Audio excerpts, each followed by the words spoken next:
Today, I've come to the Victoria and Albert Museum in London for one particular reason. I'm painting clothes onto 3 nude female statues, not to vandalize them, but to give them their dignity back. This hall is filled with nude female sculptures. It's always men who's sculpting these women. Then I'm taking you to a park where there is a certain particular statue who has created a ton of controversy amongst the feminist world. And trust me, people have opinions. Somewhere in between, we're speedrunning the entire history of nudity in art. Queen Victoria was so shocked by the figure's nudity that she had a fake leaf created to put over his bits. Okay, Queen Victoria, a little prudish. From ancient Greece to modern day chaos, and by the end of this video, you might see art, statues, and controversy very differently. Let's check it out. Before we left for the museum, I had already encountered my first problem. Can you bring your paints in? Prohibited charcoal, crayons, watercolor, spray paints, adhesive scissors, and UV torches. Well, UV torches make sense. Oh, you can sketch in the VnA only with pencils, See? graphite, and chalk. Oh, I didn't bring nice pencils. I just have the mechanical pencil. All right, this is good to know before we leave, because that would really suck to show up and they took all my art supplies. I think if they were to do that, I'd be like, I'm going home. From my understanding, statues were only carved by men back in the day, and it started really, the big marble sculptures that you see started in the era of the Greek era. Back then, when it came to nudes, they were like, only sculpt men. Until one sculptor basically was like, yes, but what if we sculpted the goddesses? Technically, goddesses are not women. And it wasn't until the Romans came in, the Romans were like, yeah, let's sculpt every kind of body. That's cool. Well, we've made it to the outside of the Victoria and Albert Museum, which, as you can see, is already quite impressive. The thing I love about London is admission to museums is free, thanks to some billionaire who was like, yeah, learning should be free for all. Mwah. Love that. Okay, let's go inside. Upon entering the museum, I was confronted with my first real challenge. The vast halls of nude female statues I was expecting were filled to the brim with naked men. During the medieval period, it was unacceptable to sculpt nudity. It was kind of like, you really couldn't do sculptures of nudity. It was inappropriate. But by the Renaissance, artists started to get away with it because they were like, well, we're just sculpting biblical male characters. I will have to search my way through history to find the 3 sculptures for myself to paint. I'm really quite shocked, actually, by the fact that there's not that much. I had the assumption there was a lot more nudity, like nude women sculptures. I haven't seen any. A lot of male, nude male sculptures. What I find really fascinating is that a lot of the female sculptures that I see have clothes that are quite draped, and they got this nice little belly and pooch. Fun fact, that pooching belly actually inspired an entire fashion era where women actually would put pillows underneath their gowns, making them look pregnant. I'm actually very struck by the workmanship of the statues. It's quite spectacular. I'm shocked how lifelike they feel as a work of art. I find it quite funny that a lot of these male statues that are nude male statues are quite feminized, actually. This one, I thought it was a woman until I saw the bits. Just as I am giving up hope, I see more sculptures down this way. I come across another hall, and this time, I find the sculptures of women that I had anticipated. This is a goddess Eurydice. From Hadestown. From Hadestown, sculpted by a man, of course. I often wonder with sculptures, who posed? Did they make it from their own imagination? Because as an artist myself, references are a necessity. Then I'm like, what woman posed for this? So this was sculpted by Joseph Edgar Poe in 1834. So this would have been during the neoclassical era. After searching for a couple of hours for the right statue, I saw her. There's something about the way that she's trying to cover herself that made me feel as though I had accidentally caught her unaware. A timidity that made me feel almost embarrassed to be looking at her. I think she needs some clothes.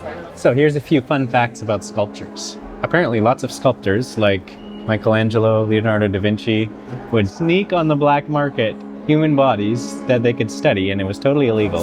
Y'all, I'm not like the best like at drawing anymore, so I'm a wee bit nervous how this is gonna turn out. I'm just fascinated. How on earth do you get so much negative space out of stone? Like, this is incredible. John Noss the Elder, one of the early outliers for the neoclassical movement, was inspired by the Roman sculpture of the Crouching Venus. At this time, Baroque was very in vogue. Art had become about eliciting a strong emotional response to the work, I heard In somebody public just space. be like, oh look, someone's sketching. often depicting scenes of intense brutality or sensuality.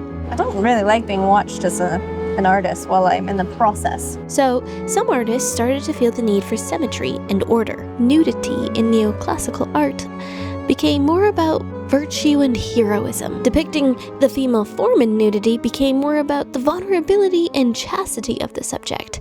Hence, Venus trying to cover herself. You know what? Because this is probably like Italy or someplace like that, we have to give her some sunglasses. I feel like instead of her like about to hit somebody, what if she's like holding her necklace? Perfect. I feel good. She looks so bomb, like total badass. I guess even though artists were like starting to open up and be like expressing themselves a little bit more with a little bit more freedom, they were still really adhering to the classical era where they're sculpting goddesses and gods and then also biblical stories. So this is another depiction of Eve. So many depictions of Eve. The question is, what clothes is she wearing? Most of these sculptures were originally painted. So they would paint eyebrows and blush on the cheeks and even veins on the arms and muscles to make them look more realistic. There we go, sculpture number 2. Oh my gosh, there's a sculpture of David. Oh, I'm so excited. The famous thing about the statue of David is just, his hands are abnormally large. Like, and his feet, quite frankly. Anatomically, it's a little bit askew. And lots of statues were designed to be looked at from below, so sometimes they would skew the proportions slightly so that when you looked at it from below, it looked realistic looking up at it. By the 20th century, or the turn of the 20th century, artists began to really use a nude form in terms of like, it didn't have to be royalty and goddesses or people from the Bible. Instead of Bible stories, what if we created art that imitated life? Which I find this one absolutely stunning. Even the detail that he took in like carving her actual chest. Just a young peasant mother. I need a sculpture that's facing the correct way to make the composition in my notebook make sense. But none of the nude female sculptures are facing the correct way. Once again, facing the wrong way. They need to be facing this way. But I'm gonna go with this one here. And I think I'm gonna draw her because I think she needs some tuft. Is this the artist of the bather? Oh, she's the bather. That means we need to do a good bathing suit. I'm gonna actually draw her from here because then she's leaning in the correct direction and she's looking directly at us.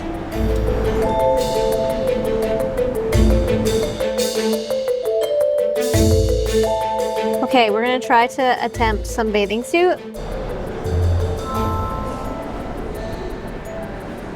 I'm gonna do a one-piece bathing suit with a nice low back because I'm the artist now. Now this will come underneath and it's gonna be a low back.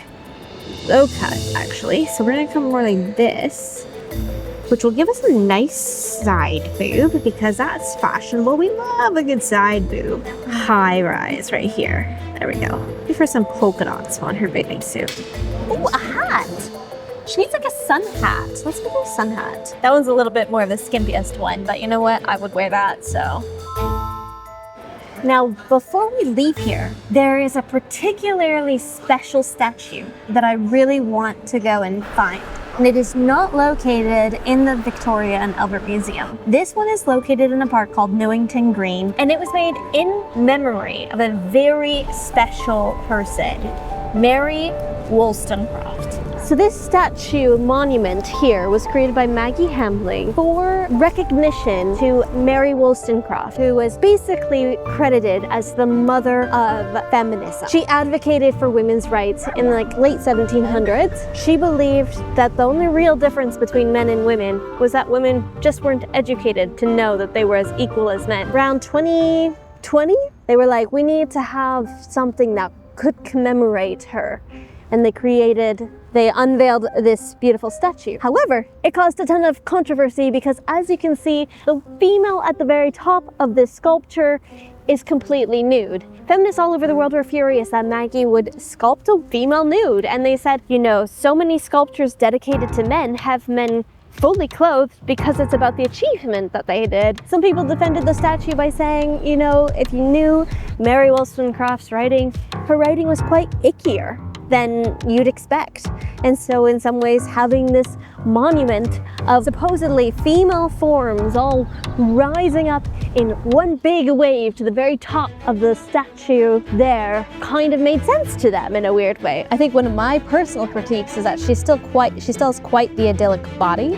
I kind of wish that Maggie had gone ahead and been like, what's a body that's just maybe not idyllic, or maybe because Mary Wollstonecraft died in childbirth, maybe a body that really looked like it has born children. There's a part of me that kind of feels like the artist missed an opportunity there. Something I'm really appreciating is that the things that Maggie did include about the female body, I'm realizing a lot of the statues at the museum didn't include. Like, if you take a look very subtly at her legs, you can see a hint of cellulite. She's included the pubic hair. All the sculptures in the museum were like hairless. Mary Wollstonecraft ended up dying in childbirth to her daughter, Mary Shelley, who is known for Frankenstein, which I just think is so cool because her daughter went on to create literature that quite frankly rivaled that of any of her contemporary male counterparts. And now let's go put some color on these.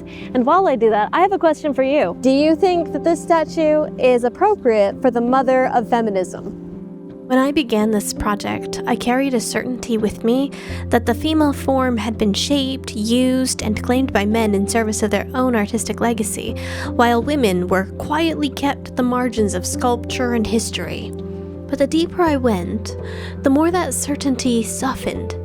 The story of Western art revealed itself to be less of a straight line and more a tangle of contradictions. While few, women sculptors did exist, and nudity in art was never quite the unrestrained freedom I had imagined. And while I still sit in an uneasy space with Maggie Hamblin's statue honoring the mother of feminism, one truth feels undeniable. When art is doing what it should, it unsettles, it provokes, and it opens space for conversation. And that, I think, is the greatest takeaway from this project. If you enjoyed this video, please give us a thumbs up, and remember to subscribe to keep in touch, as Joel and I are still on the beginning of our journey of traveling the world to experience humanity and connection through art. Also, if you feel so inclined to support us on our journey, you can do so for the price of a coffee right here. Till next time!